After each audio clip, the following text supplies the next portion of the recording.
Peter Pan, Chapter 66, Walking the Plank.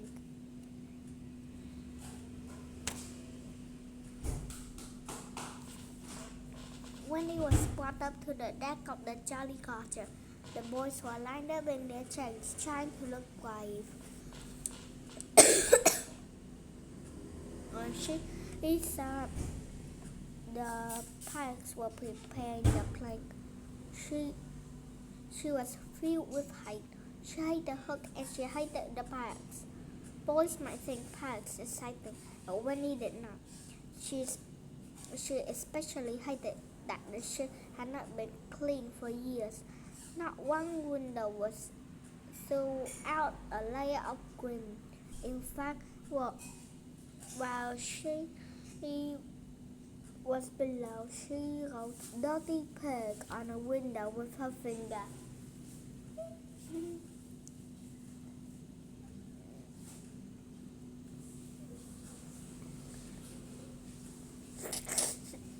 She also hated that it was night time and no one was in bed.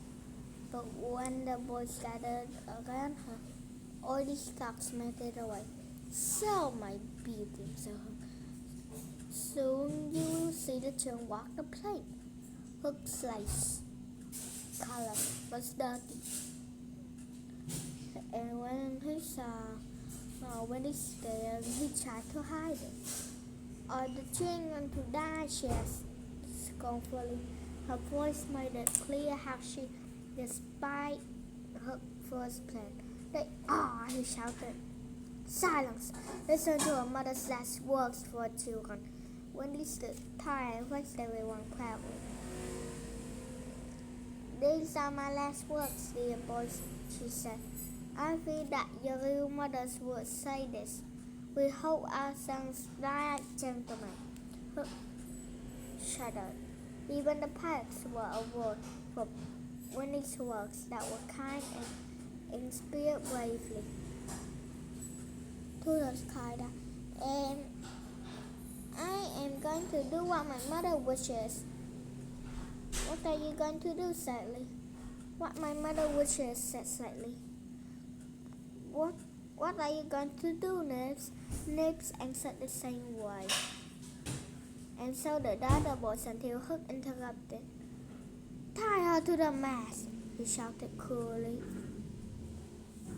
"It was me who tied Wendy." Under his breath he whispered, "I'll save you if you promise to be my mother." But this was a promise Wendy could never make to a pirate. The boys' eyes had drifted from Wendy to the plank, and their faces went white.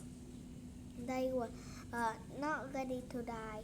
They walked down the narrow board and over the end, and then to the cold sea would be the last walk they would ever take. They shivered and stared, no longer sure they could walk the plank as gentlemen. They were the only little boys. Hook smiled and took a step toward Wendy. He wanted to turn her face to make her watch the boys walk the plank. He wanted to hear her cries of terror and regret. Instead, what he heard filled his own heart with terror. It was the tick-tock of the crocodile that all heard it. Hook, the other pirates, the boys, and Wendy. Instantly, they all looked, but not at the water where the sound was coming from. All their eyes were fixed on Captain Hook. The crocodile, Hook knew, had only one victim in mind, him. He fell to the floor, trembling in the heat. The ticking grew louder, as if the crocodile was getting closer. Hook cried on his knees to the other side of the ship, away from the boys and Wendy.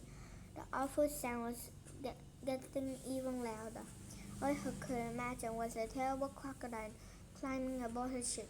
"Hide me!" he cried, but his men stepped back to clear the way.